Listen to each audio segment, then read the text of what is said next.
Shalom. The upcoming lesson is a lesson that was done a few minutes ago, a little while ago, pertaining to Esther.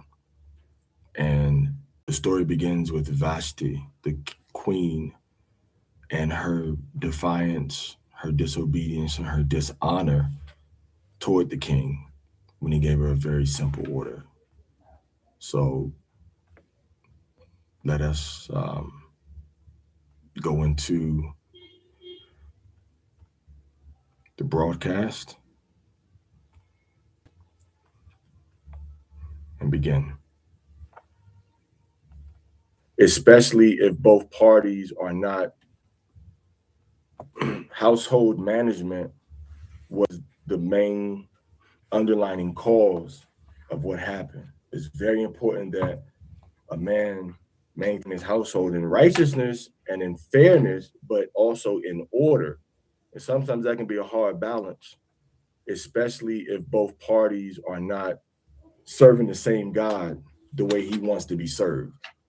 You know, if the man or the woman are not really sincere about serving the God of the Bible on his terms, then you're going to have conflict. Because we even see in the secular system, in the secular system dealing with Esther, the king that was in charge of everything, you know, he wasn't a servant of the Most High per se. All right, he was a carnal man and probably had some idolatrous systems going on. Um, but they wanted to make sure they had order within the household. Um,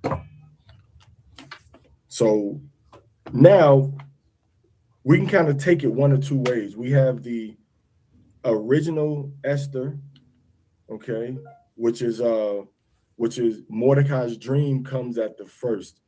That original chapter of Esther is supposed to be Mordecai's dream.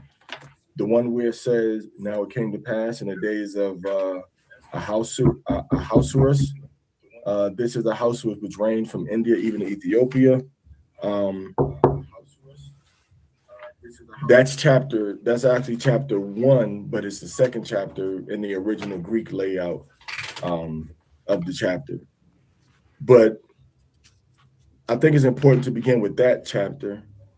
Um, but the other chapter has like 22 verses. This chapter has about 17 verses, but it goes into the dream because Mordecai had a dream about all.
Very, we have so many things that are happening globally and personally amongst us that coincide with what we're reading about. This is about the territory of Iran. And what it's telling you is that Iran was once hospitable toward the Israelites.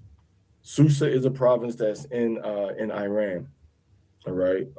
Media in Persia is Iran and Iraq. The Medes, of course, come from the family of Japhet. So those people in Iran are not Edomites. Then household management was the main underlining cause of what happened. It's very important that a man maintain his household in righteousness and in fairness, but also in order. And sometimes that can be a hard balance, especially if both parties are not serving the same God the way he wants to be served. You know, if the man or the woman are not really sincere about serving the God of the Bible on his terms, then you're going to have conflict. Because we even see in the secular system, you know, in the secular system dealing with Esther, the king that was in charge of everything, you know, he wasn't he wasn't a a servant of the Most High per se. All right, he was a carnal man and probably had some idolatrous systems going on. Um, but they wanted to make sure they had order within the household. Um, so now we can kind of take it one or two ways. We have the original Esther, okay, which is Mordecai's dream comes at the first. That original chapter of Esther is supposed to be Mordecai's dream, the one where it says now a houseoress. This is a house which reigned from India even to Ethiopia. Um, that's actually chapter one, but it's the second chapter in the original Greek layout of the chapter. But I think it's important to begin with that chapter. But the other chapter has like 22 verses. This chapter has about 17 verses, but it goes into the dream, because Mordecai had a dream about all of this stuff before the situation rose up with Esther. And that's not something you get if you're using the King James Apocrypha, because it's listed as additions to Esther. It's not listed as the first chapter. When you go into the Lexham English Septuagint that I'm using, it lists that dream as the first chapter. All right. But I won't, for time's sake, I won't go into that dream, per se. What I'll do is go into the regular first chapter that we're all used to get into how everything started off. All right, and then maybe we can go into another aspect of it, during the.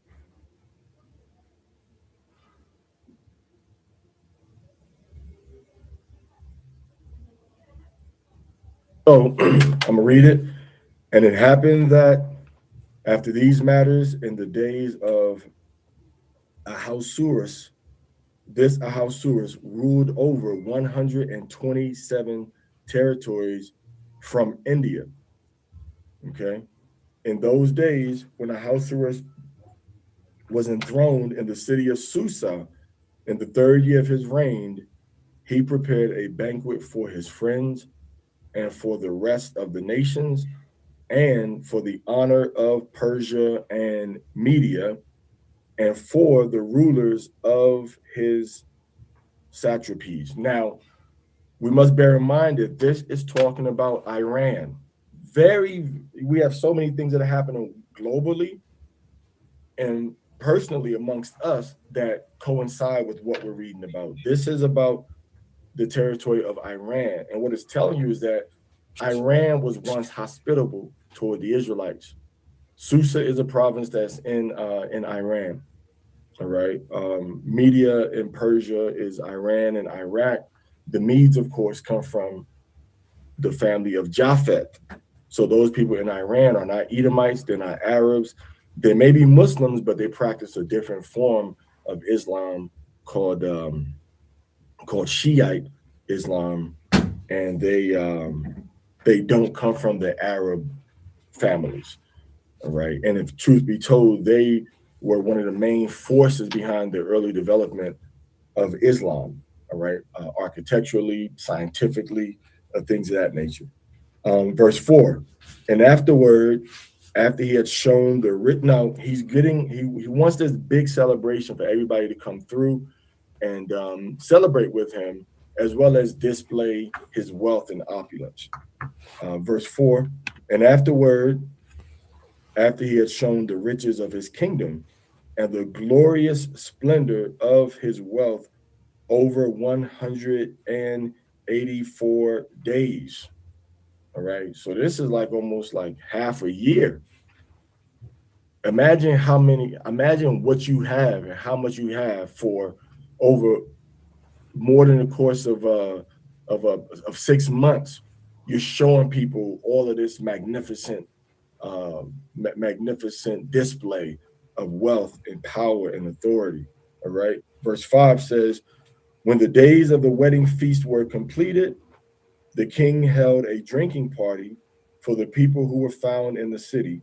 It lasted for 6 days in the courtyard of the king's house. Now, this would be what we would call like something like a Mardi Gras or a reveling. All right, so they're drinking alcohol. You know what happens when people start to drink a lot of alcohol? All right, no matter if it's clear or dark liquor. All right, prende la luz y abre la cortina, por favor. All right, it says the courtyard was adorned with fine linen and cotton cloths that was stretched by cords. That was stretched by cords. That was stretched by cords of fine linen and purple, fastened to rings of gold and silver on pillars of marble and stone. So they couldn't outdo the Most High, because the Most High had pillars of wood plated with gold over top of the solid, hard wood.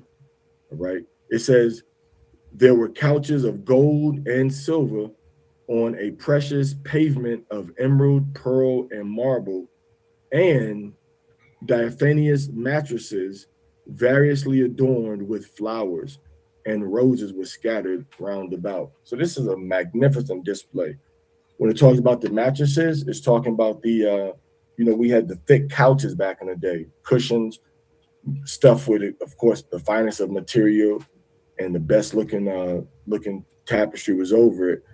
They just found out recently that in the palaces of Iran, of the Persian Mede Empire, guess what kind of stone they had? They had alabaster stone, thick or thin sheets, which is like translucent. It's like it lets light. It's a rock. It's dense and it lets light through it. All right. So you have like a sheet that's like maybe 3 millimeters big, or maybe like 4 inches thick and strong, supported at the bottom. And what they did was used to use these as floors. So you can't see exactly what's going on through the floor, but the light from the bottom or on the top of it will shine to the other area higher. So you can see. So you look at the floor and it's like it's lighting itself. The whole floor is lit up. So it's not like you're looking at just a solid surface. So this is what is going on, in the Middle East at this, or so-called Middle East at this time. The drinking vessels were of gold and silver, and there was a small cup of carbuncle, an exhibit worth 30,000 talents. That was the value, all right, of everything that he had at that time. There was abundant sweet wine, which the king himself drank. Now, this drinking party did not take place according to prescribed law, but as the king wanted. And he commanded his stewards to fulfill his and his people's desires. So he commanded the people that were in charge of his households and of his different facilities to give everybody what they wanted. fulfill his and his people's desires. So they said, you know what, I want I want a lamb chop, but I want it cooked you know, cardamom and turmeric, garlic, and they would go and do that. So you have to understand what it's saying. Like, this is a big display. Imagine you going someplace and they're giving you exactly what you want to eat, all expenses paid. So this is what's going on. All right. Now, verse 9. Queen Vashti also held a drinking party for the women in the palace where Ahasuerus dwelt. So he gave her, because of course she had her own palace, but he gave her access to his palace. Why? Because he wanted to display his wealth to the wives of these women. Like, we were in the king, you're in the king's palace? Yeah, we were in the king's palace. And his wife Vashti, she had this event going on. So she's having a drinking party. All right. A drinking party just means a bunch of alcohol, dancing, and probably a lot of lasciviousness, you know, and maybe some, you know, some sprinkles of fornication going on also. So it says Queen Vashti also held a drinking party for the women in the palace where King Ahasuerus dwelt. All right, verse 10. Now, on the seventh day, when he was merry, so he was, you know, full of wine, feeling himself, he was happy. The king told Mehuman, Biztha, Harboni, Bigtha, Zethar, Abagtha, and Karkas, the 7 eunuchs who were the court servants of King Ahasuerus, to bring in the queen before him so that she might reign and put on her diadem, and so that she might show the rulers and the people her beauty, because she was beautiful. So this was a very attractive woman. And the king is saying, man, you know, my woman looks so good. I want everybody to see, you know, how good my woman looks. I want everybody to see how good my woman is looking. All right. So now he's telling, you know, this is a big old wedding celebration. So he's saying, look, I want to bring my woman here. And he tells us big. Now I want to point out that the word eunuch from its origin means like a chamber guardian. So it didn't always mean a person, you know, a man that had his member affected. It means a chamber guard, a guardian of the chamber. Now he said the woman needs to come. Sending 7 men, bring her here because I want the people to see how beautiful she is. Now remember, she's over there with the girls, with the ladies, the women, and they're partying, drinking alcohol. All right. So he says, hey, tell Vashti to come here so that I can put the crown on her, right? He want to crown her in front of everybody. Like, what woman would refuse that? The man wants to take this crown and put it on his woman's head. It's for everybody to see, right? It's a good thing. Would you think your wife would say, no, I don't want to come in and show that I'm the queen and put the crown on? Would you think your wife would do that? Your wife would be like, oh yeah, I'm Ariasha's woman. Yeah, put the crown on. You know what I'm saying? She said, Hech kolaval. All right. So now she doesn't want to comply. Let's read about that. Verse 12. But Vashti refused to come with the eunuchs, and the king was grieved and angry. Very, very important point. He expected his wife to comply with what he wanted, right? Not to say, well, I don't want to do what you want me to do, so I'm not going to do it. I don't want to do what you want me to do, so I'm not going to listen to you. So when she says I'm not going to listen to you, I'm going to do it my way, who's in charge? When she says I'm not going to listen to you, who's in charge? And if he says, okay, baby, that's okay. Who made the final decision? Who's in charge at that point? She is, right? She's in charge, right, Amaria? She said, I'm not going to listen to you. So now that pattern of behavior, the king recognizes it. The king recognizes it. The king says, hold up, I told her to come. And she's saying she's not going to come before me. So let's see what happens. He became angry, all right, and grieved. Why is he? We can understand him being angry, right? First of all, let's identify that. He became angry because she didn't want to come to him. So it wasn't like, okay, king, do up with your wife according to understanding as with the weaker vessel. All right. What is a vessel for? To contain something. And what does it mean when it says this vessel is weaker? It can't carry as much, right? So it says giving honor and understanding to the woman, right, as a weaker vessel. So which means when you put something onto her that she can't carry, when you put something onto her that she's not able to lift or hold, that's when you have that honor and understanding as a weaker vessel.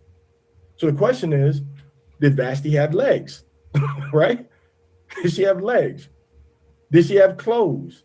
Did she have ears? Did she have eyes? Did she have a mouth? The question is, could Vashti carry that order? Could she carry it? Was the king asking her to do something that she was incapable of doing? Nah. So this isn't a honor as unto the weaker vessel type of scenario. That's why, the king becomes angry. So that explains one emotion. Jay, you wanted to ask something? Your hand is up, Jay. I don't know if that's an accident or not. I have something just to add to the vessel. A vessel is always something to pour into. Right.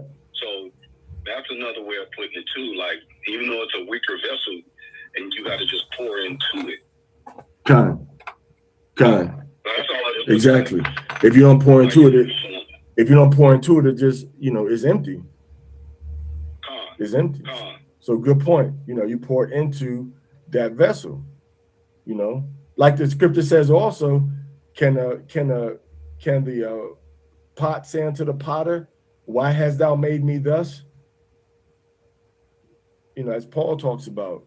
So can the vessel say, well, put more into me, give me, you deal with that vessel according to honor and understanding that the vessel is weaker. So you can't put everything into the vessel all the time like the vessel wants. The vessel may think it's ready, but it may have to be seasoned some more. It may have to be fired, some more. If you bring a girl, a wife, a woman from the city, and you bring her into the country, right? You bring her to the country, you can't just send her into a pasture full of bulls and heifers and say round them up, right? You can't do that. Can you do that? You can't go out there and round them up. She sees those big horns, right? And she sees these big, 2,000-pound animals, 1,000 pounds, these horses, and she's like, well, hold up, I don't. So you have to ease her into and show her how to do it. She may say, I'm ready for it. You may have a horse out there that's very, finicky, very uncooperative. I want to ride this horse. And if she says, well, if you say, no, you're not ready for that horse, you can ride this horse. And you say, well, she said, I want to ride this horse now. No matter how much she persists, you can't let her get on that horse. Why? Because she could break her ankle, her leg, her back, her spine, her shoulder, get a concussion, because this horse can sense if you're a timid rider. So no, you can't ride this horse. So you still have to make that executive decision. So you pour into her according to what she can withstand, not just according to what she tells you she wants from you. Okay. Um, Jay, what you want to say something now, Jay?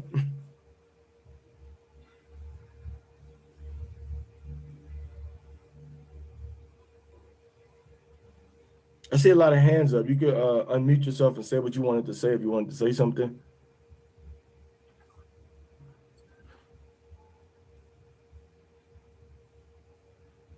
All right, anybody with their hand up want to say something, you can unmute. Okay, go ahead. I just want to ask about the example of giving honor to the weaker vessel, just for clarification. Like, can you give an example? You were saying what Vashti did was not a good example because that's not giving honor to the weaker vessel. I understand that, and I agree with that. But I'm asking, can you give an example, and what way can that be used today on giving honor to the weaker vessel? Yeah, like the example I gave about, about if you marry a woman from the city and you bring her into the country, that was the example. So you give honor to her vessel is she's her vessel. She's not able to go out there and round up those cows and round up those those bulls and heifers.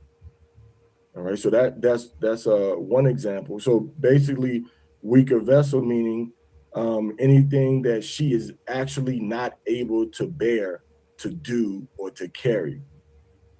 That would be, so giving honor to her as a weaker vessel, meaning not asking her or not expecting her to do something that she literally and actually, can't do, putting more on her than she herself and Yahweh expects her to be able to, to manage.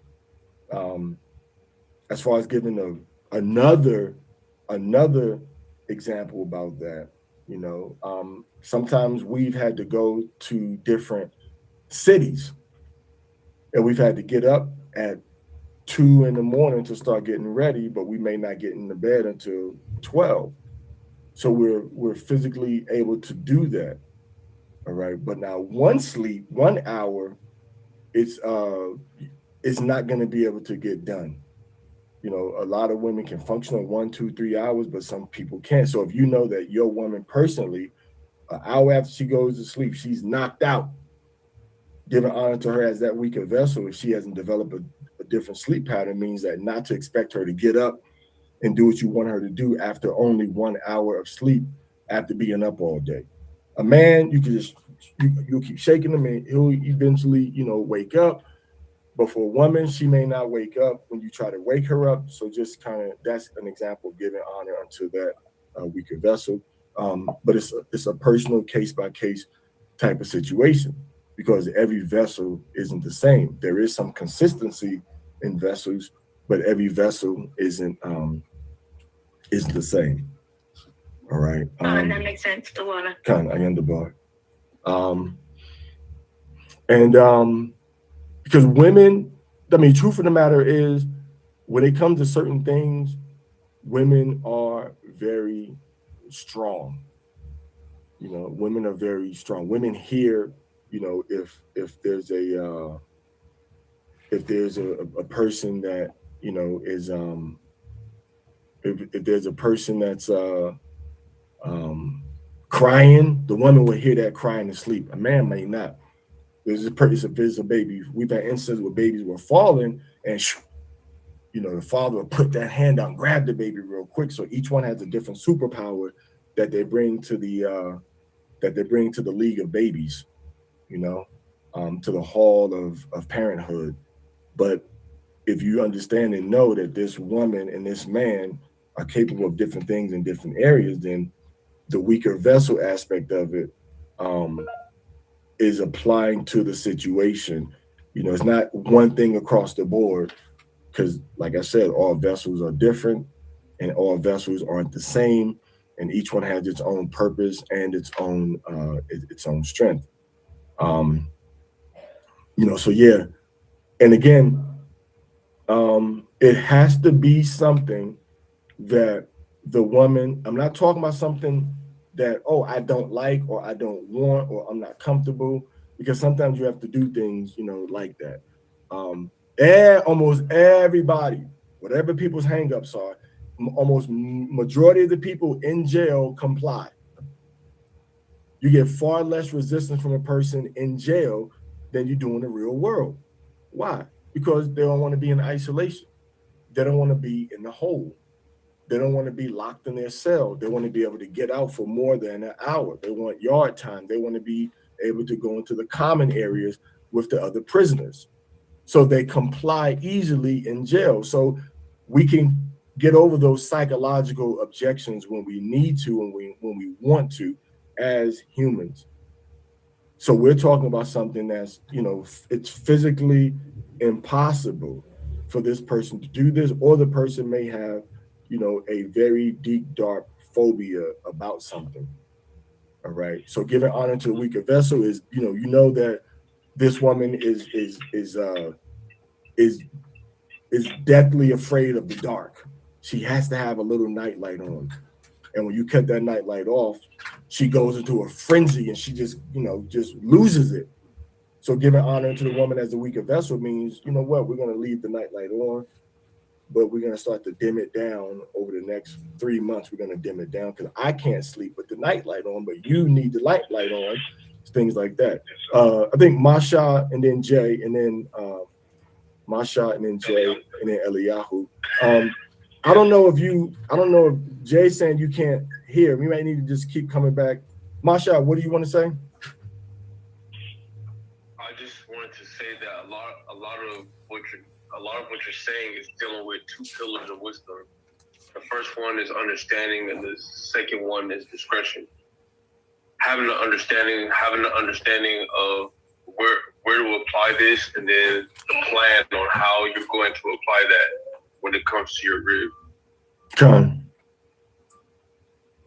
Exactly. So you got to walk everything through the 7 pillars of wisdom, especially when it comes to practical applications of the verses, in your life. Walk those verses through the 7 pillars. Jay, I don't know if your hand is up because you can't hear, but if you want to say something, go ahead and unmute. I know you said you couldn't hear, but can you hear now? If not, you may want to just go on over to YouTube. All right, Eliyahu, what you want to say? Yeah, another way too. I know we don't want to stay on it too long, but just real quick, another way of honoring the weaker vessel. So say I'm on my way on a mission, and my wife, sometimes the Most High speak to your wife, or your rib, and she got to give you a message. I believe it was Pilate. The Pilate's wife kept saying, "Don't do that to that man. Right. Don't do that." And the weaker vessel come to you and say, "Hey, I wouldn't recommend that. Don't do that." And you're like, "Well, I gotta go do it." She's like, "I've been having dreams." And sometimes and honor is another thing. Like, how do we honor the Most High? It's to listen and obey. Or if they say something. So to me, whenever the weaker vessel have visions or dreams or whatever, like you said, our rib is powerful. The Most High will come to her before coming to you. Sometimes, And so I think that's another way of honoring, is if she's telling you something, or the Most High gave something to her, I think we should take heed to that. So I think that's another way of, another form of honoring. The same way we honor the Most High. He tell us to do something, we got to listen, or need to listen. So that's all I have. I yield. And with that being said, also, if you read the verse, it says, "Likewise, you husbands dwell with them according to knowledge, giving honor unto the wife as unto the weaker vessel, and as being heirs together of the grace of life, that your prayers be not hindered."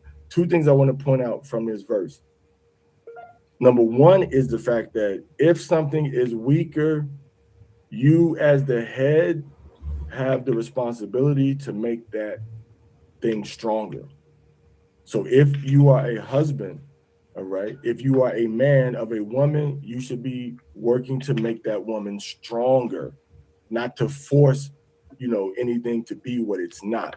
So working to make it stronger. That's another aspect we need to look at that's not really addressed acutely, in the verse, but it is addressed cryptically in the last part when it says that your prayers be not hindered. The stronger you are spiritually, the stronger your wife is spiritually, then the stronger your prayers become spiritually before the Most High. So that's why it says that your prayers be not hindered, meaning your prayers together as man and woman, or as a man, can be hindered if the wife, if the wife is weaker, and if you're not dealing with her according to knowledge, and if you're not giving honor to the woman as a weaker vessel. So the overall part that we need to focus on is not that the vessel is weaker, but that the vessel needs to be strengthened so that your whole family unit becomes stronger through your efforts going into Ephesians 5, right? Of cleansing and washing with the water by the word, into the context of your family unit. Does that make sense to everybody? Okay. So it's so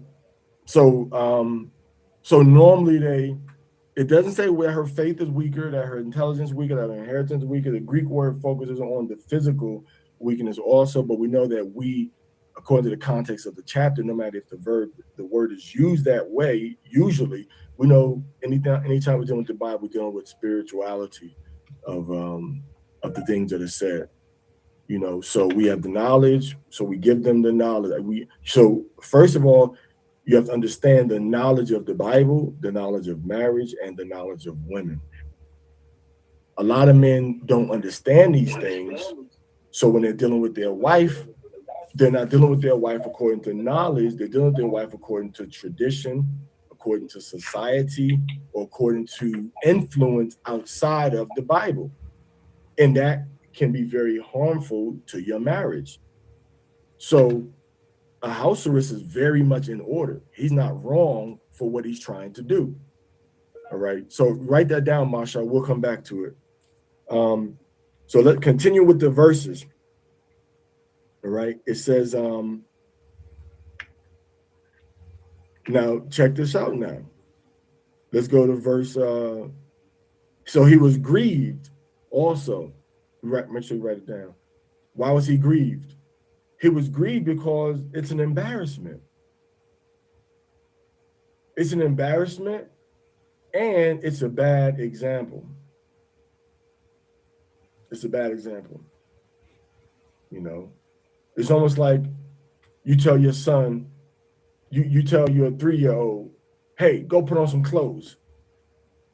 And that 3-year-old goes and digs into the dirty clothes basket and get the dirty soiled clothes and comes out to the party that you're having, to the gathering that you're having with all these dirty clothes on.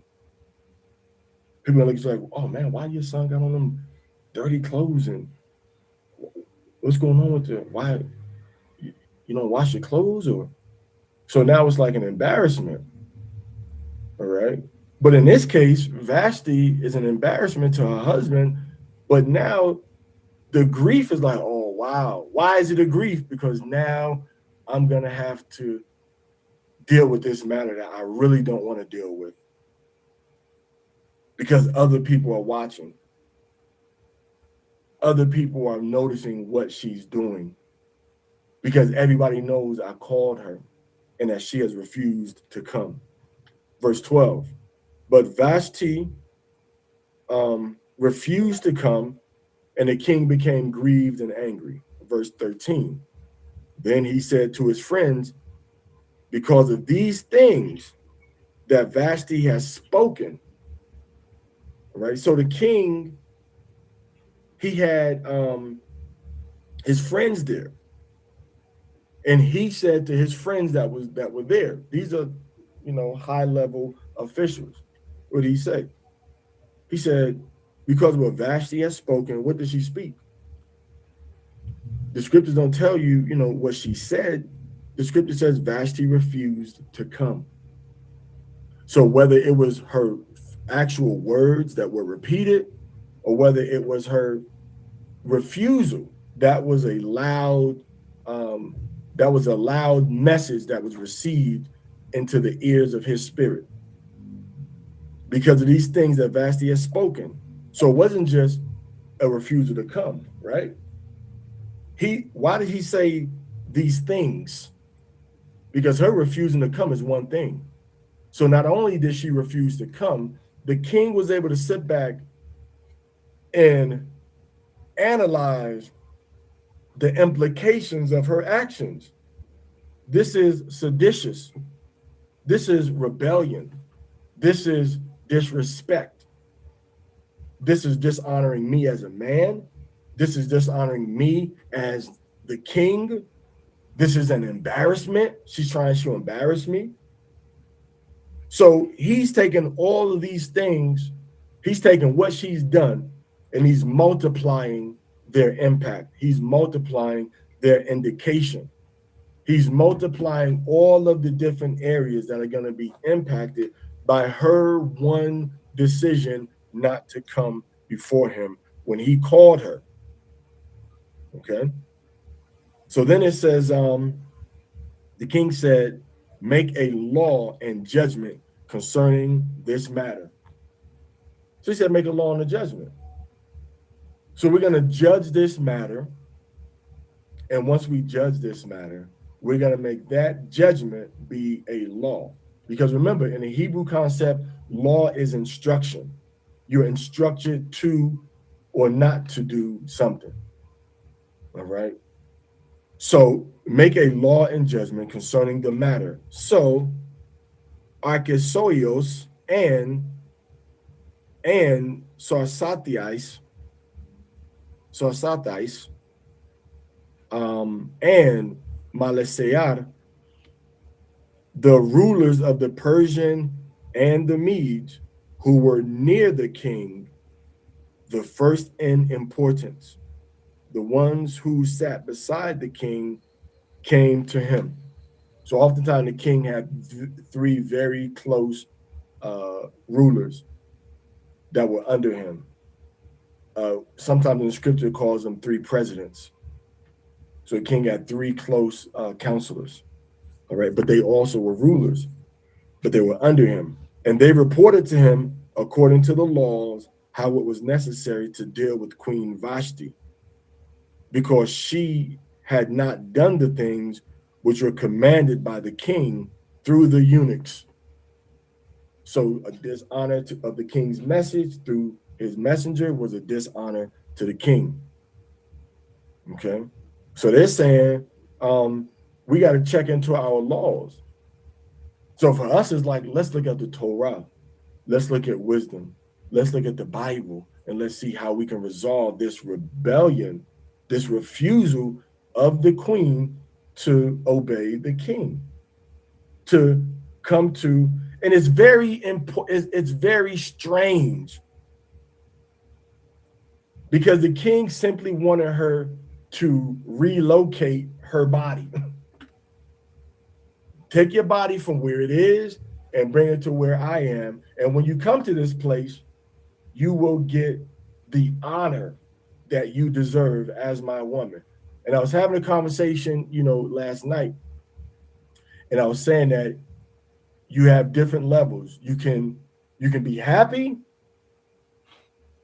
and you can obey the Most High, but sometimes you may have to obey the Most High at the expense of your happiness, and then the joy will come if you walk in the spirits, because that's the second fruit of the spirit. If you love the Most High, then you will have joy eventually. But if you disrespect the Most High, you will never have any lasting love and joy and peace. So in the conversation I was having, with a family yesterday, I said, well, if a person is gay against the laws of the Most High and they're happy in a relationship and they find out that they're not supposed to be homosexual according to the laws of the Bible, and then they say, well, I'm happy, so I'm not going to obey Yahweh. And that's wrong, but they say that they're happy. Or they can say, man, you know what? I really like this homosexual relationship. It satisfies my emotions. It makes me feel happy, but Yahweh said not to do it. So I'm going to stop it. Now, for the first few days or weeks or months or even years, they may have a deep sadness in their spirit because they're becoming a new person. They have to resist temptation. But eventually, they will have that happiness, that joy, let's call it love, joy, all right, and peace. They eventually will have that love and that joy because that's one of the fruits of the Spirit. And if they walk in the Spirit, they'll get the fruits of the Spirit, okay? So this is what we're looking at. So Vashti, even though she didn't want to come, even though she had a funky attitude about obeying her husband, if she would have come and she had that crown put on her head, and the people up there like, Queen Vashti, and clapping for her, and they make do her little, what they call that, do a little curtsy for Vashti. Vashti, Queen Vashti. All of that sadness and resistance is going to go away, right? No woman is going to be on display before an empire and be sad that the people are clapping for her, or applauding her, or acknowledging her and her beauty. But the problem is that she let her beauty probably get to her head. I look too good. I'm his wife. I ain't got to do what he said. I'm going to show him who's the boss, who's really running things. Our meetings are going so. Me rule. Uno no big up our house shows, big up Queen Vashti. Me are the gal done and at this thing, yeah. Our meetings are going so. So Vashti like, I'm the ruler now. All right. So this was going on. So, but she had to work against that what? That's one of the fruits of that's one of the works of the flesh. It's literally called sedition, rebellion against a lawful authority. That's sedition. It could be against your father. If it's 2 o'clock in the morning and I'm sleeping in my father's house, all right, and I'm a grown man with children, got my own family, right? I tell children what to do. If my father comes at 2 o'clock and says, hey man, I need you to go outside and look at my glove compartment and give me that piece of paper with John's number on it. So I'm gonna need to call him about. I'm gonna need to call him in the morning. Get the piece of paper with his number on it and just put it on the kitchen table. Oh man, can I do it in the morning? The most I'll say is, you want me to do that right now or later? Yeah, I want you to do it right now. That's the whole conversation. That's the whole conversation. I'm not gonna have no sedition against my father. Same thing with my mother. My mother would do the same thing. I need you to take these boxes from the basement and move them out to the garage. My mother told me to do that. I did it. I took the boxes from the basement and I moved them to the garage. And I organized them neatly. And I organized the boxes that I couldn't take up, neatly where they were. Okay, I obeyed and honored. So it never ends. But for some reason, the woman, Vashti, thought that she was the exemption to the king's authority. Everybody else obeying the king. The king is ruling over an empire, and all of these men with thousands and thousands of soldiers are doing what he says to do. Men that have the power of life and death in their own territories are obeying the king. How would it look if Donald Trump is saying, I want all the governors to come to D.C. for a national governors meeting, and they're there. And he's having this big old feast, and he says, bring out my wife. Then the wife says, no, I don't want to go. The men are going to look at Donald Trump like, bro, you can't even rule your wife, man. And this is why the scriptures tell you got to use a certain level of discretion when having men that are watching over other men or even publicly helping with the work. The scripture says they have to have rulership of their own households. So right now, the king does not have control over his own households. But instead, the king saying, oh man, she's just out of order. The king said, no, we can handle this now. we need to pass a law and a judgment. Okay? We need to pass a law and a judgment. So all of his top 3 guys, he commissioned to go find an answer to the question. What does it say in the King James their names are? Not in the Greek, but in the King James, what does it say? In your book. In verse 14. Harshina, Shethar, Admatha, Tarshish.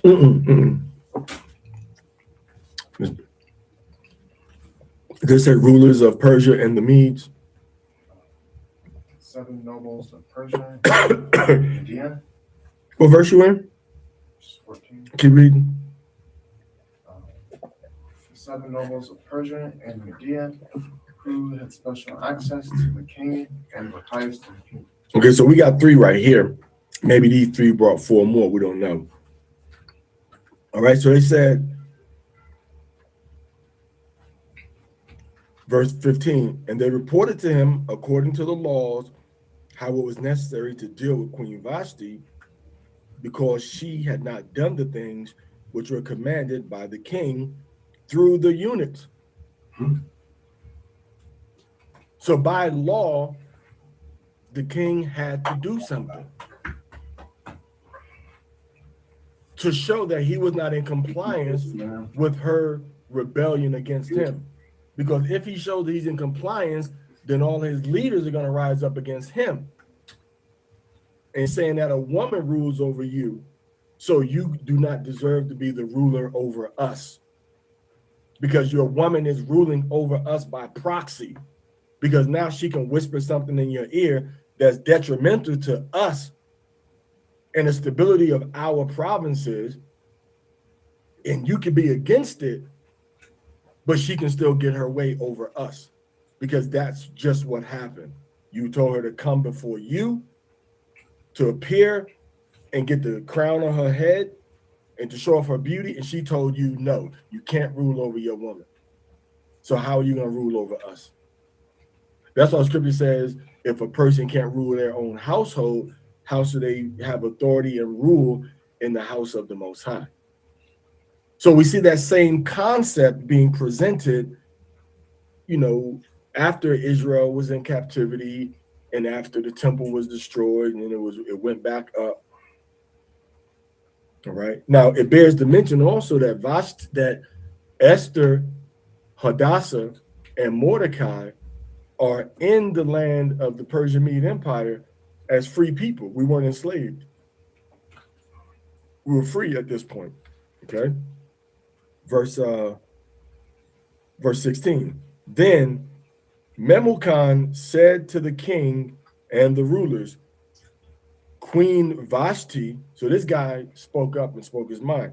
Queen Vashti has not wronged only the king, but also all the king's rulers and leaders.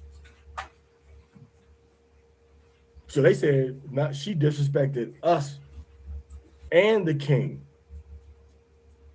In fact, he detailed for them the words of Vashti and how she opposed the king. So they just broke it down this way, this way. They like stoking a fire. They feeding all the oxygen they can. Because if the oxygen doesn't get put into the equation to highlight what's wrong with what she did, the people in the background are whispering about what's right and justifying what she did. So an order had to be executed.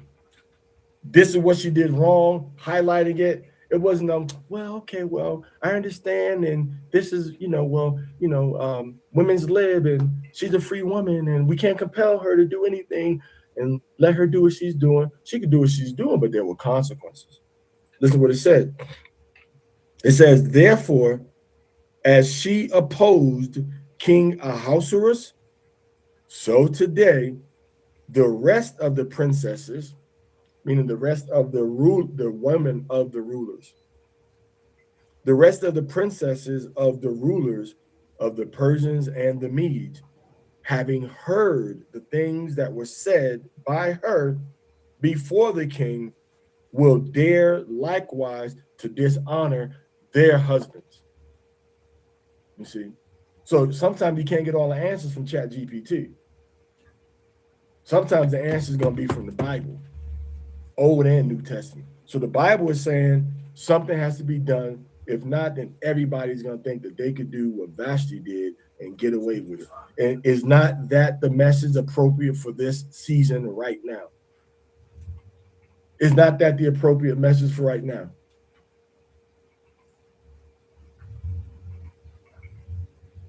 If we don't do this, everybody's going to start to dishonor their husbands. Now, it also bears to mention that the word for husband just means man, both in the Greek and in the Hebrew oftentimes.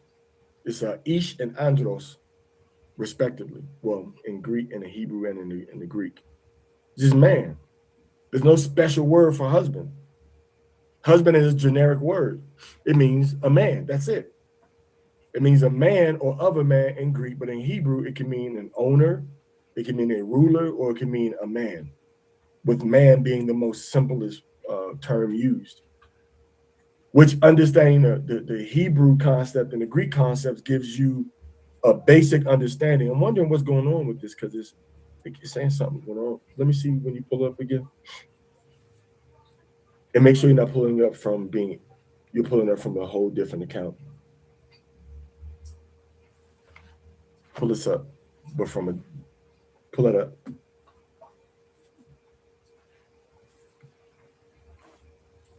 So they don't want the woman to dishonor the husband. So they have to put, measures in place. Which account is this? So they have to put measures in place. No, from another account. Okay. All right. So they have to put measures in place and wonder because they're saying like something went wrong. They have to put measures in place. Why? So that the other women be like, yo, we can't do this. Is not this the same concept that Yahweh put in place? He said, if a man does this to another man's woman, then you have to punish him like this. So the others will what? Hear and fear. And that's the same concept, is that unlawful behavior with no repercussions encourages unlawful behavior. So there has to be repercussions. And the Holy Spirit is speaking to us through this chapter. If you know, you know.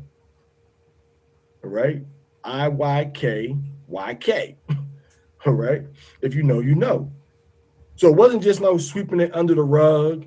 Oh man, that's Vashti. She be tripping sometimes. Oh, Vashti has mental problems, or Vashti's just mean sometimes. Or Vashti got some problems. Vashti had a rough upbringing. Nobody took none of that into consideration. Nobody considered Vashti's dishonor her husband as a weakness of a weaker vessel, right? We don't know nothing about Vashti, her background, her family, where she was raised. Well, Vashti from New York, and that's how New York girls are. That's how New York women are. You know what I'm saying? Or Vashti she used to be a Mormon, so that's how Mormons are. Or Vashti is from Kenya. Women in Kenya are very headstrong.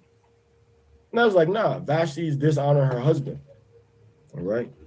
So now let's continue on.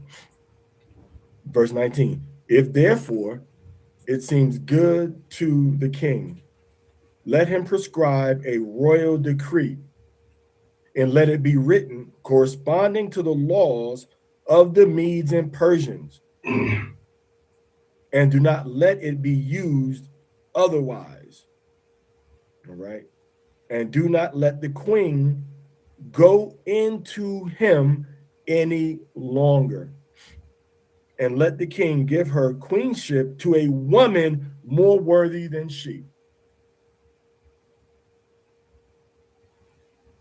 Now, and whenever you hear language like that, instantly I think about Nino Brown with the bottle of champagne. when he says, I shall cancel my agreement and relationship with this woman, and I shall acquire another. But he says it in more powerful language. All right. So, but this is what's happening. They look. Before him, who do you think he learned it from? Who did he learn from? He learned from King David. Like, oh, you want to talk to me like that? Well, you ain't gotta worry about no. You cool. You ain't gonna worry about me seeing you no more. All right, we ain't gonna worry about me seeing you no more. So King David, he told me, Kyle, all right, I ain't gonna touch you no more. And I'll be even more talked about in the eyes of the maidens.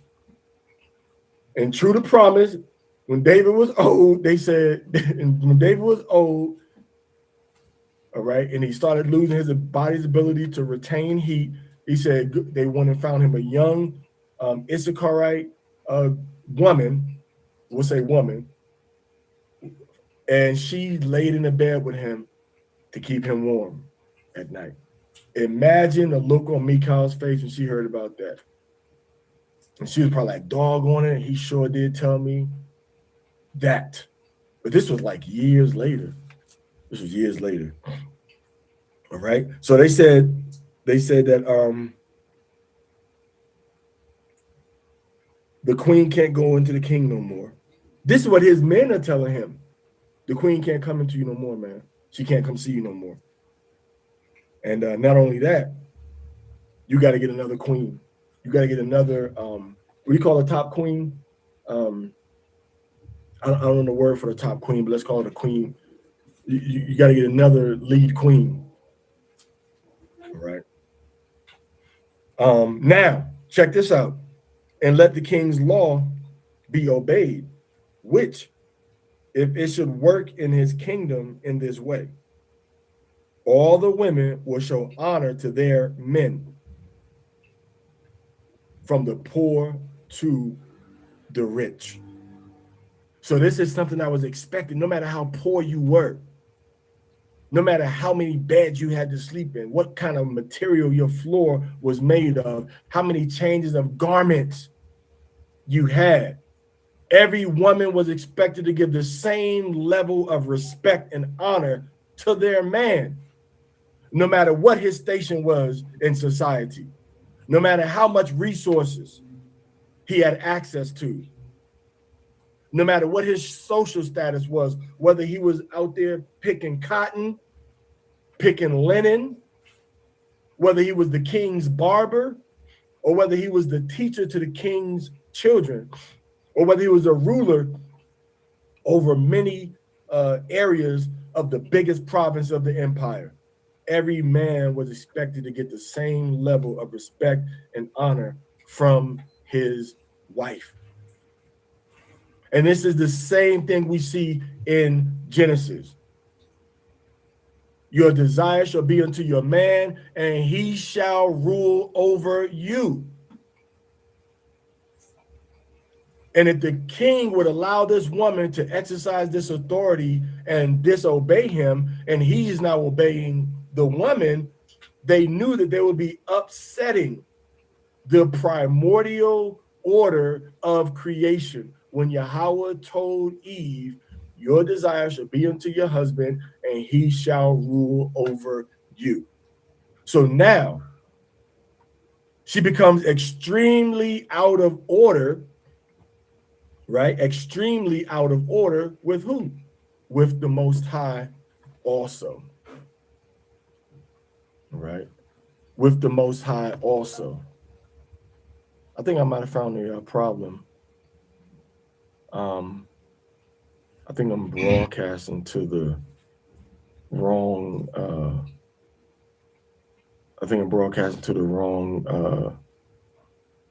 YouTube page. That's why people can't find it.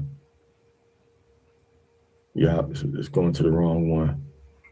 I don't know if I can even share it to the other one. Yeah, that's what's happening. Yep. So I would have to open up the other one. All right, let me see something real quick, fam. I got to open up this other YouTube, do it live, and then share their screen, but don't make a difference now because it ain't going to be able to get seen right there. Yep, it's the wrong one. Where was I? So every man is afforded the same level of rights in society, especially in the Middle East. And you're upsetting the course of Yahweh's nature of expectation between men and women dynamics when you say we're going to do it our way, and the woman says, I'm not going to do what the man says.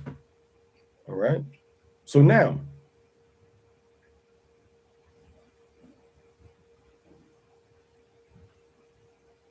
I'm going to read that verse again. Verse 20. And let the king's law be obeyed, which, if it should work in his kingdom in this way, all the women will show honor to their men, from the poor to the rich. From the poor to the rich. And the word pleased the king and his rulers. He was like, oh man, nah, don't do that to her. I want her back. Baby, come back. Any fool can see I was wrong. Dun, without you. I just can't live without you. I mean, do you not think he had a heart? I mean, this ain't the lion from Wizard of Oz. I mean, he has a heart. But his authority and the stability of the families of his jurisdictions were more important than his personal feelings toward Vashti. So he had to make a call. What am I going to do? Am I going to please Vashti? Or am I going to make a decision that's going to have a positive impact on my whole nation, or a negative impact? I don't got to do what you said to do. Vashti didn't come when the king said to come. That's what's going to be echoing through every household in the Persian Mede Empire. Okay? That's what's going to be echoing through every aspect of the Persian Mede Empire. Okay? And the leaders knew this. The leaders knew how much of an impact the king's decision was going to have. Okay. And, just to give it, some perspective. Okay. When you're talking about India, Iran, Afghanistan, Egypt, Syria, Lebanon, Israel, Turkey, Georgia, parts of Russia, Armenia, Azerbaijan, Pakistan, all right, going all the way over. These are the regions of the empire. That's how big the region was. All right. And I believe going up into parts of China. Okay. Going into parts of China. So this is not just no little local production. This is a major international empire. A major international empire, y'all. So they're like, we're gonna have some problems if we don't get this thing together. Just look on the map. The empire even went down into parts of Sudan, modern day Sudan. Okay. So this was a major problem. So they saw rebellion. They saw the woman's dishonoring of her husband as something that would have global implications, in other words. And what could they do? How can your authority exceed the authority of the king in his own household? The king didn't even do that. So now you know the example. No, you can't do nothing to the woman if she dishonors you and doesn't obey you, because the king didn't do nothing to his woman. So what are you saying about the king? And his leaders knew this. So they said rich and poor. Verse 21. And the word pleased the king and the rulers. And the king did just as Memucan said. And he sent word throughout all the kingdom in every territory in their language. They said, yo, we're going to make sure everybody understands this. We'll make sure everybody understands what's going on. What's going on. We want to translate it. It says, so that there would be, now this is going to be hard to digest. Okay. This says, so that there would be fear for the men in their houses. So not fear in the sense of walking around tiptoes. What kind of fear are we talking about here? We're talking about a fear of the repercussions. Not the fear of doing good, not the fear of doing righteousness, but the fear of doing wrong and the repercussions. That's what the fear is talking about. You know, because growing up, every child is afraid. You know, you're afraid of your mother, you're afraid of your father when you come home with all E's on your report card. But when it's the day that you were born and your mother and your father are looking at you, you're not afraid then. You know, they're looking at me, be thankful for me being born.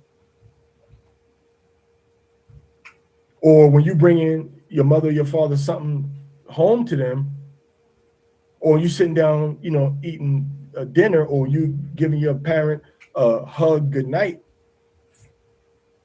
you're not afraid. So this fear that it's talking about is not a foreboding, ever-present, a foreboding, ever-present, stressful, negative feeling. But it was a fear of the repercussion. Vashti had no fear of the repercussions. Vashti had no fear of what was going to happen to her. So that made Vashti do something that was wrong, because she wasn't afraid of what was going to happen. So this consequence that the king is saying to his men, I agree with you all. Yeah, we're going to do that. That's what the scripture is talking about. That's the fear, the consequence after the fact. That's why scripture says, if you do right, why should you fear? So people think, oh yeah, the fear is talking about you just walking around thinking that somebody's gonna, do something very bad and mean towards you throughout the day. That's not what it's talking about. It's talking about the repercussions. In other words, if you're sitting down eating dinner with your child and you ask your son, you ask your child to pass something to you, or you pass something to your child and dinner's going well, all right? And then you ask your child, can you pass me the cinnamon? And your child tells you, get it yourself. And you say, okay, I'll get it. Sorry to bother you. And you keep that same attitude towards your child, that child has no fear of the consequences that you can impose upon them. But if you discipline that child at that moment or whenever you want to for that act, and they know I'm getting disciplined for this act, for these things that I said against my parent, now that child has fear. Not fear of passing you a cinnamon, not fear of loving you, but fear of dishonoring you. So in this first chapter, we have a lot of information.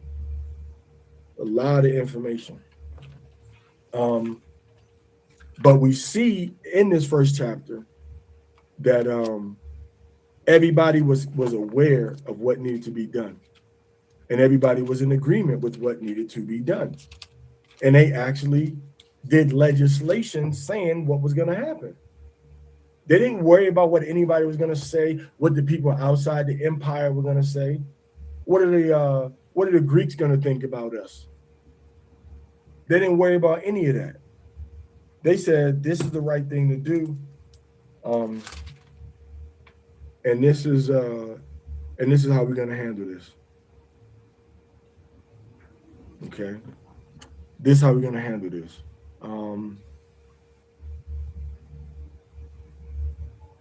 This got 7 princes. The other one got 3 in Mario. They said this is how we're going to handle it. They said pass the law because she didn't obey you. All right. And she disrespected all of the people of the empire. So they said, we're going to pass this law. You know, she can't come see you again. Not only can she not come see you again, strip her title from her too. You know, strip her title from her. She's no longer the top queen. Okay, she's no longer the top queen.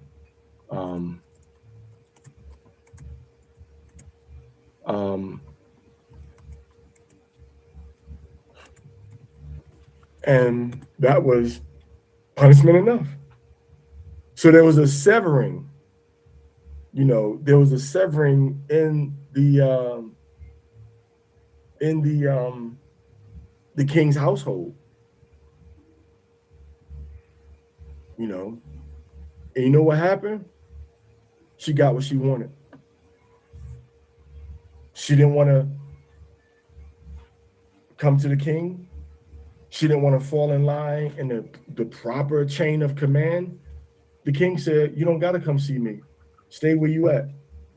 And you don't got to be in the chain of command because you're removed from it. And somebody else is going to replace you. And it's a hard lesson. It's a hard lesson for a lot of people to be able to absorb. All right. Now, with that being said, I think we went into a lot. We didn't go into a lot of other books of the Bible. I referenced some, but we didn't go to them. Let's open the floor real quick, but no pressure, you know, on you. You know, so when I say real quick, I don't mean I'm not pressuring you to like hurry up and say what you want to say in, you know, in only 10 seconds. Just the way I talk. Almost like one time. Let's open up the floor one time. Anybody have any comments or any questions or statements that they want to share? The floor is yours. Mario.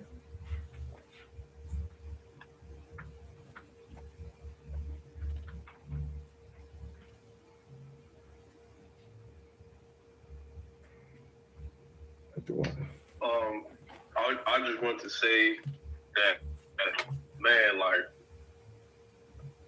very, very insightful, and I think that you know, that would be a great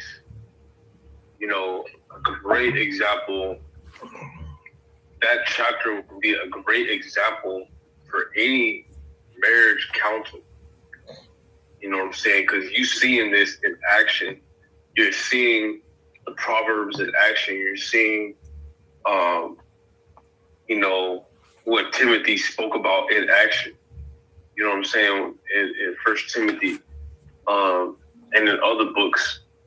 Like, yeah, that's really insightful, and it really shows you, you know, the importance. And you see it even with our forefathers. You know what I'm saying? You see it even with our forefathers, and the negative side of, you know what, I'm gonna do this for this woman. You know, even if you know what I'm saying, or just not regarding the consequences of doing that for that woman, and not holding back for the sake of the nation. You know what I'm saying? And executing that judgment for the sake of the nation. You really see it in real time in this chapter. So that's all I gotta say. Khan. Yeah, the water.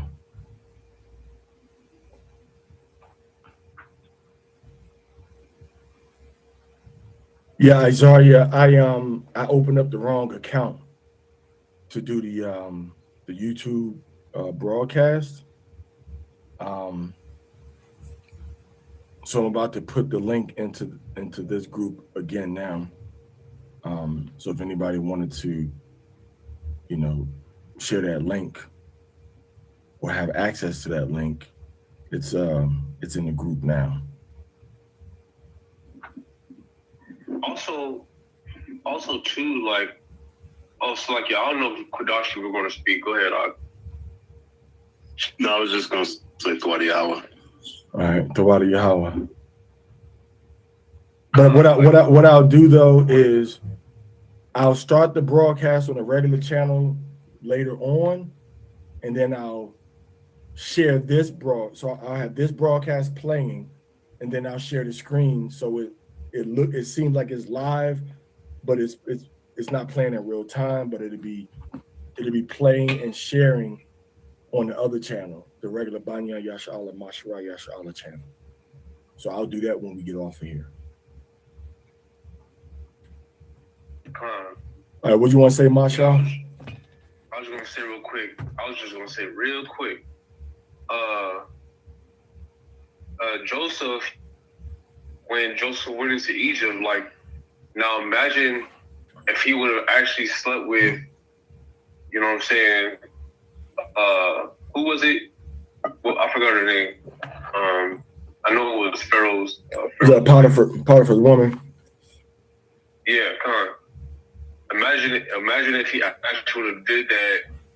You know what I'm saying? Like, if he would have received any vindication from Yahweh, but instead he resisted that and did receive vindication from Yahweh, and his family was taken care of. You know what I'm saying?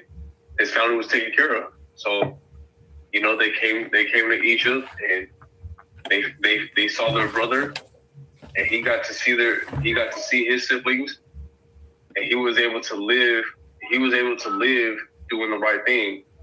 You know what I'm saying? So, that's another insightful aspect of this.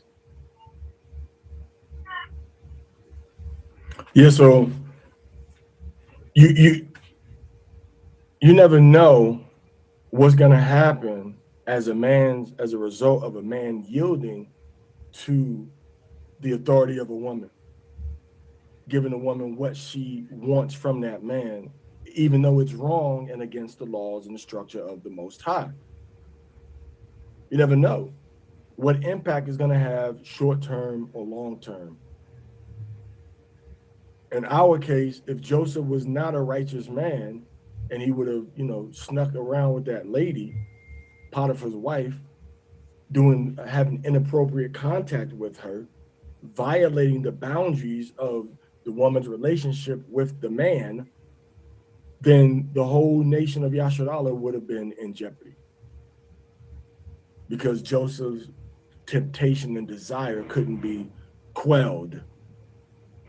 So it's very important for a man, if this experience is about nothing else, it's about the virtue of operating righteously within your natural office assigned by the Most High. Because Hadassah became a helpmeet for the whole nation. And the king maintained his authority over his household. Meanwhile, you got the white man on the sidelines, the Edomite. I don't know what color he was. At that point, he could have probably been brown, honestly, living amongst the Persians and them for a few generations. But Haman, the Edomite, he comes in and wants to commit genocide against the whole nation of Israel. And through that, Esther rose up, a virtuous woman, a righteous woman, an honorable woman, willing to sacrifice herself, put her life on the line in order to appear before the king, for the king to have mercy on her people and to have the opportunity to explain. Fasting first, seeking the Most High first. She didn't come back and say, well, the Most High told me to break his laws. And then her uncle, remember the uncle, and this is what people have to realize in the dream. Even if you're reading the King James Bible, when it has the book of Esther and then it has the additions to Esther, it still tells you that before everything went down, the Most High gave a dream, allowed a dream to come to Mordecai. Mordecai saw the whole story before everything jumped off. And he was the leader of Esther. He was in charge of Esther. He was in charge of Esther. So this thing that Esther did, this whole unfolding, it didn't just come from the clear blue sky.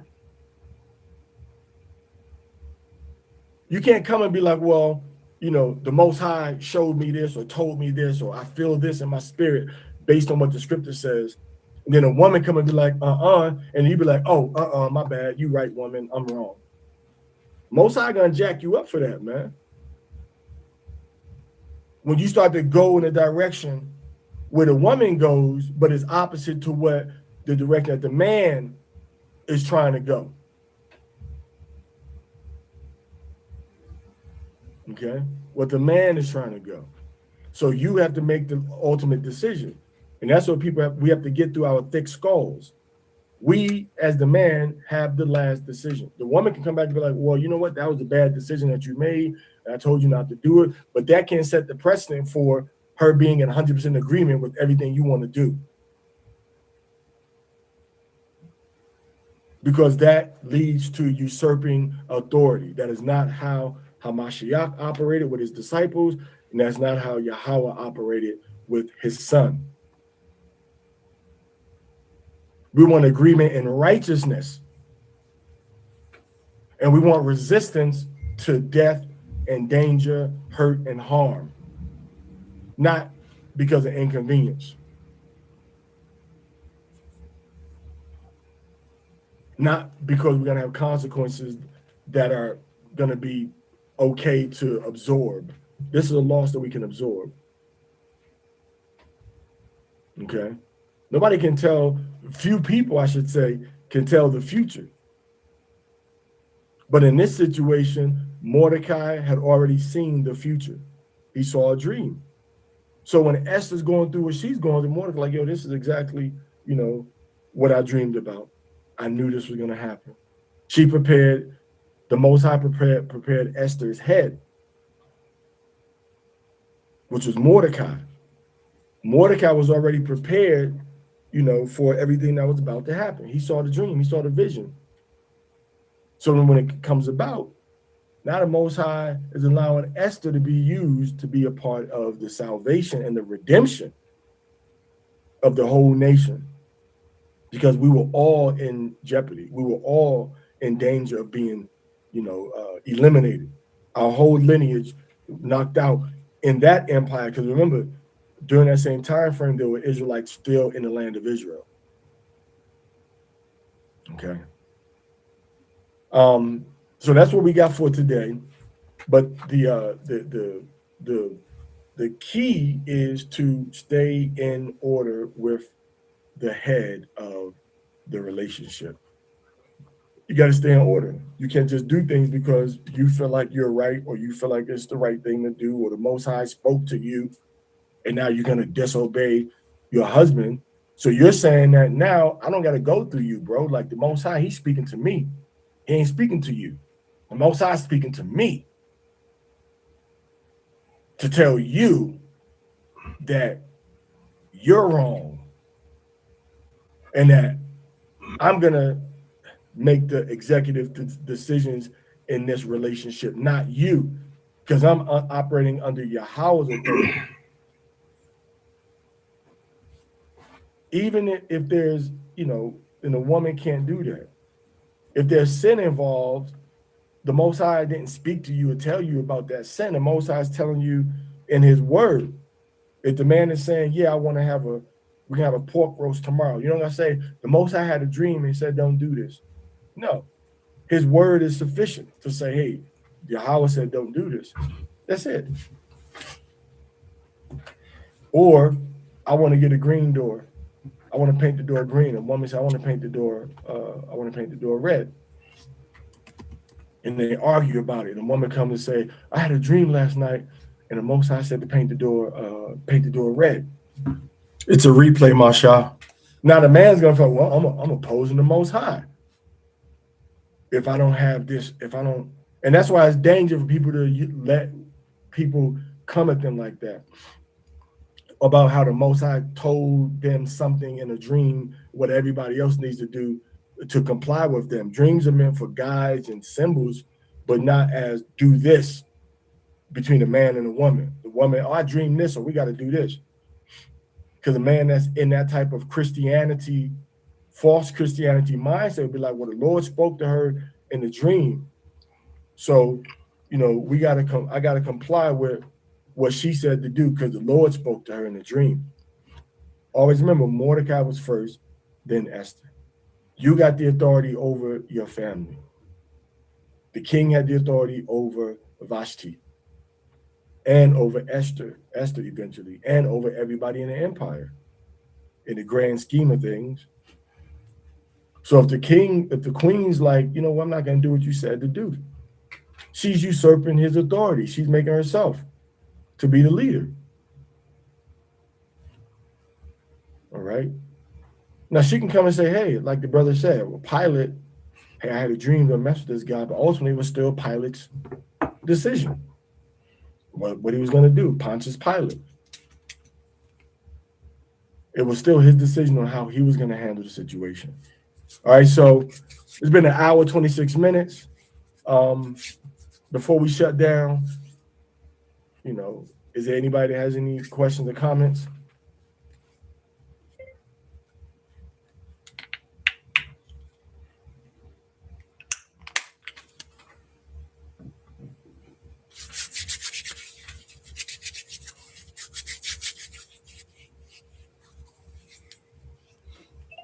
Can you hear me?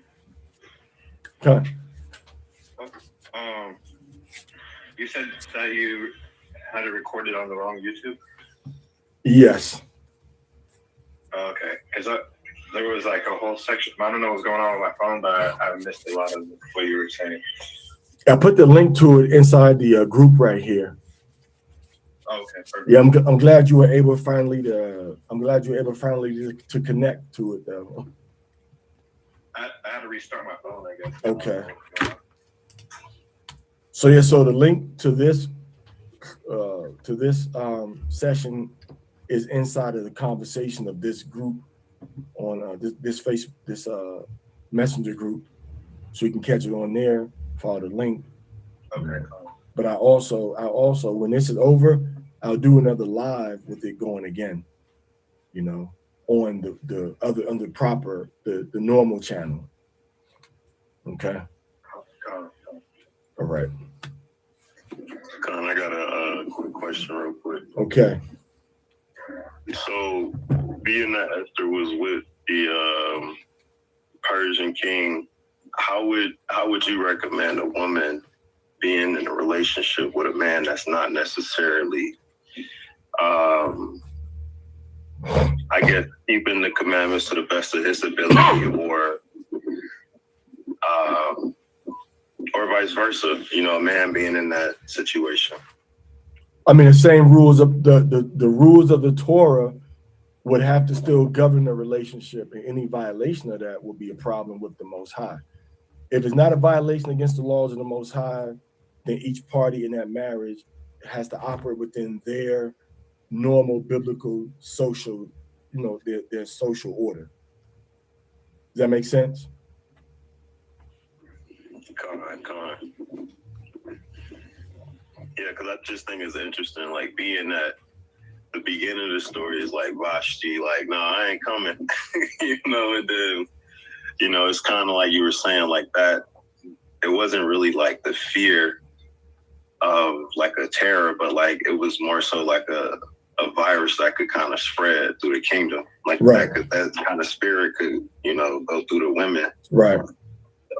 I think it was just like, you know, just even though it was like a Gentile foreign kingdom, you still see like the order of the Most High, like the man being in authority and stuff. So yeah, we see these type of parallels throughout the Bible, especially with King David, when King David came down hard on Michal. But also, this was the normal social environment at that time in that part of the world, and in the whole world actually. It's only the Edomites that came along and tried to allow, you know, the structure of the household to be topsy-turvy or to be on equal standings, because it gives him power and his rulership. If that woman defies the man to the benefit of the government structure, then it's going to be, you know, beneficial to their government structure. So they set that up deliberately, you know, in the Western world, quote unquote. But in this ancient world, even though, you know, you're saying that they were Gentiles, and we can see it in Gentile world and Gentile society, that's because it wasn't limited to Israelites or Gentiles. This was like the standard across the board in all kingdoms. The woman was expected, you know, apparently we see it in the Bible, you know, we see it in, even going back before the Torah was given, we see it with Jacob. When Jacob sat down with Shechem and them, and about his daughter Dinah. Dinah was like, I'm gonna do what I want to do. She was still subject to her brothers and her father to figure out how and if she was gonna get married to this man. You see? So it was always a patriarchal, male-dominated society. And it still is, but society just gives women certain liberties now because it's to their benefit. But when you go into other countries, though, it's still the way it is that we read about, you know, in the scriptures. Okay. Jay, you had your hand up? Yeah, I remember you were saying earlier, you said that, I think you were speaking of Iran, and you said they're not Edom or Ishmael. Mm-hmm. And what you say they were? They're when you say the Persian Mede Empire, Mede is Medes or Madai, and they belong to the nation of. They're a Japhetic people. They're one of the sons of Japhet. When you look in Genesis chapter 10, it lists the Medes right there. Okay. Now the Persian part of it was over by Iran. Persia is from Persia, and Persia is from Fars, like Farsi. That's what they speak. The language is Farsi. So the Farsi and the Persians are the same people. Just one is a P and one is an F. Then when you go into Madai, or the Mede part of the empire, that's kind of going east of Iran, the top part of Iraq, and then that little small area underneath of the Caspian Sea where you got like Armenia at. So that eastern Turkey, Armenia, and then going kind of south into Iraq, and then east further into Iran, modern Iran. So that, but both of them are it's a Japhetic people. They're Japhet. Okay. I might be confused here, but maybe didn't Japheth ultimately become Edom, or no. When you look in Maccabees chapter 1, it talks about Philip's wars, and Alexander took over. What they did was push out the original brown-skinned Japhetic people. They pushed them out, and those people went into like some of the islands of the Pacific. All right. So Edom comes from Shem. Specifically, Edom comes from Isaac.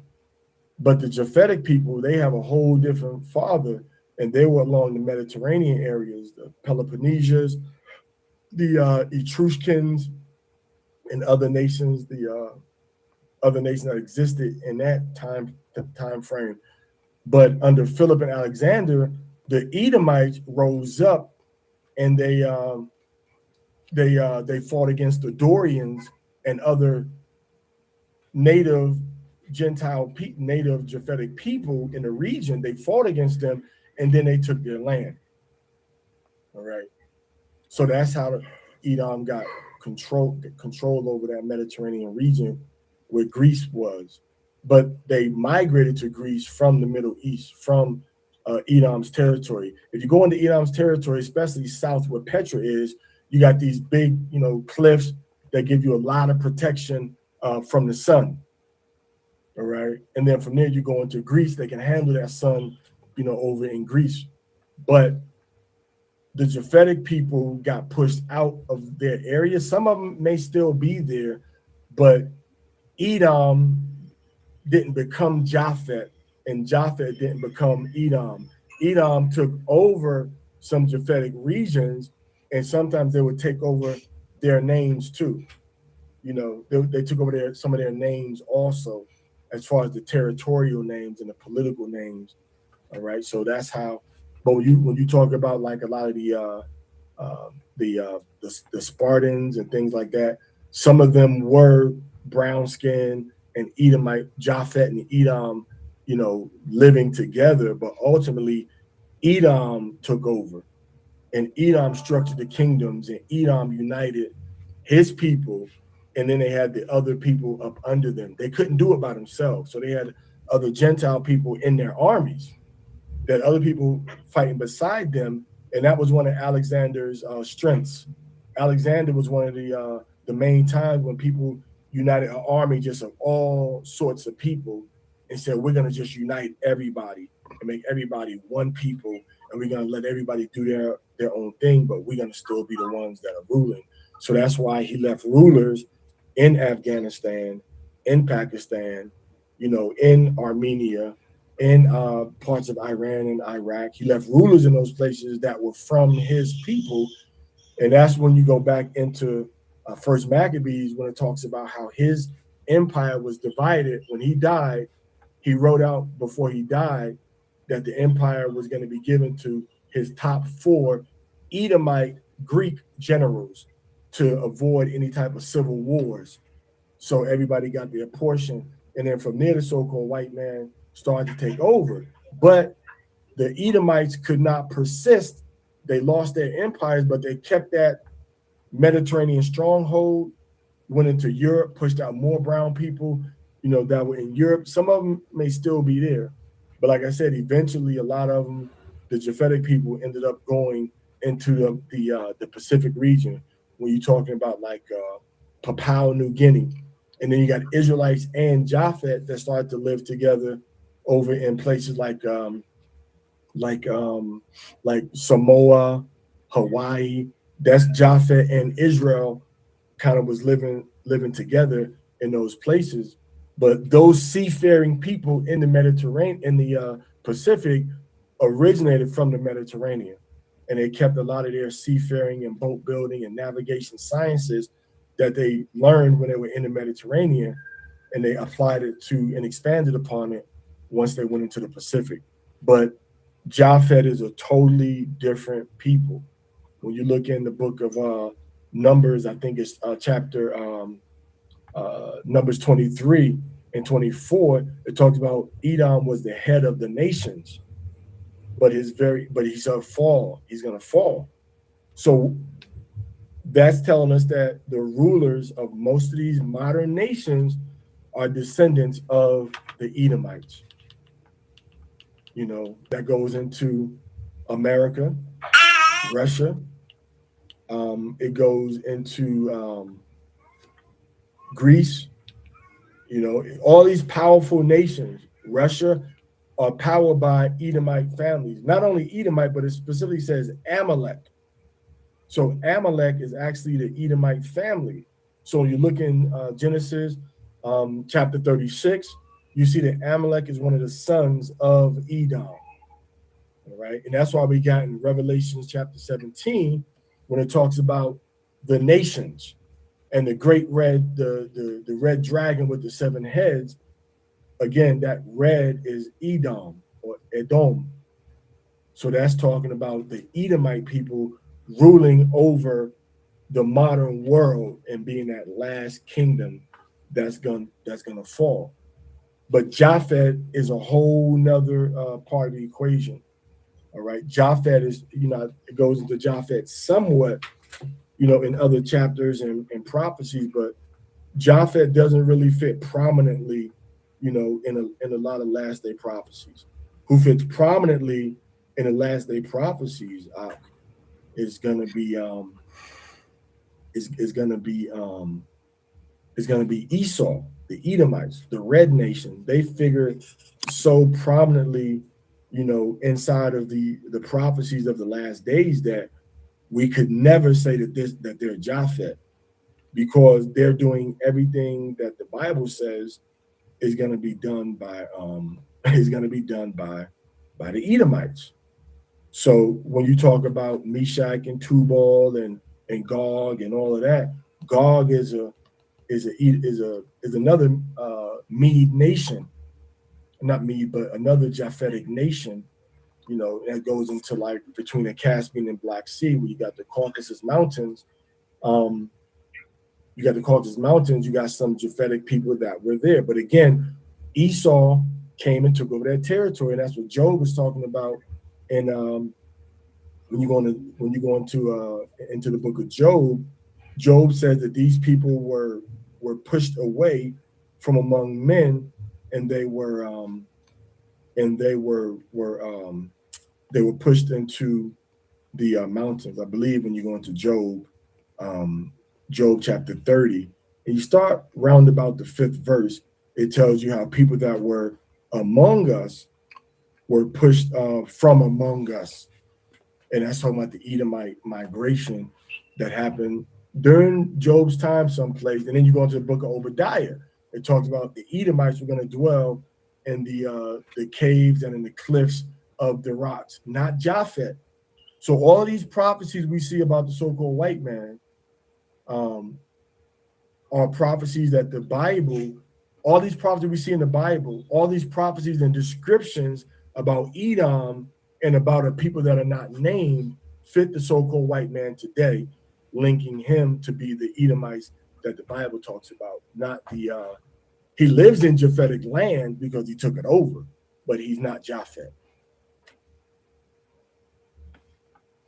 And I yield with that. Water for that. All right, Yonder boy. You're welcome. Okay, any other questions or comments before we shut down? All right, everybody. So talk to y'all later. Enjoy your PURIM and shalom. Shalom. All right.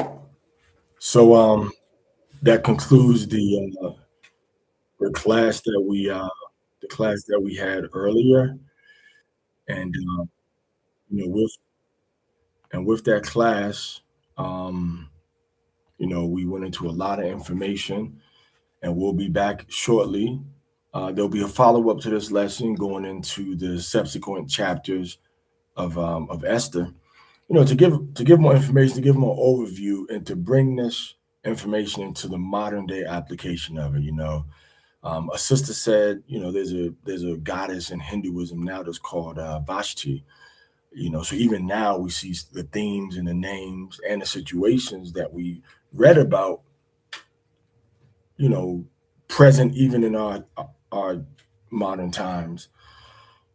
The situations haven't disappeared. The disorder hasn't disappeared. The names of the gods and the goddesses that they worship now haven't disappeared. So these things are very relevant to the times that we live in. They're very relevant to our family structure. And we need to, discuss and to get a better understanding of how to navigate and manage these situations to bring order, peace, respect, and honor to our Black and Latino households again, because we've lost it. We've lost it. You know, men are walking around single and fornicating, and women are walking around single and fornicating. The men don't respect their parents, and the women don't respect their parents or their boyfriends or their husbands. They don't respect their fathers, their mothers. So nobody's respecting anybody. So this chapter of Purim is going to highlight what we need to do as a nation. It gives a, almost like a blueprint on an outline on how to bring back our nation, how to get more understanding from Yahweh and more help from Yahweh to bring our people back into a positive light in our own eyes, as well as the eyes of society in general. All right. As servants of the Most High, as servants of the God of Israel.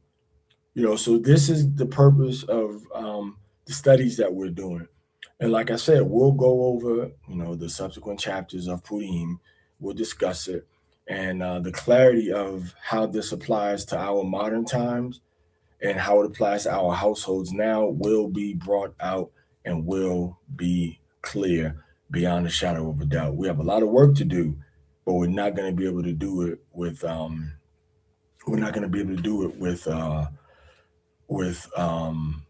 the current attitudes that most of our people have. We will need to engage in a high level of repentance, a high level of humility, and a high level of sincerity. Repentance, humility, and sincerity is going to go a long way. All right, so that's it, brothers and sisters. We'll talk to y'all later. Be safe. The Most High bless you, and the Most High protect all of you. All right, shalom.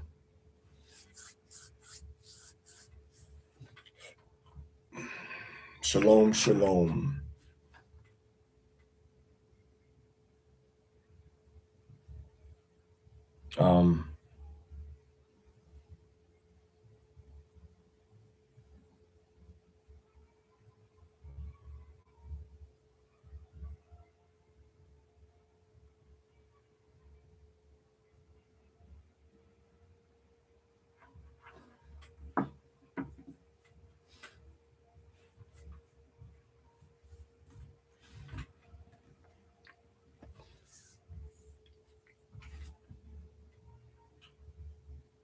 Shalom, Sky. All right. I was wondering if you were still there. I see you are. All praise to the Most High.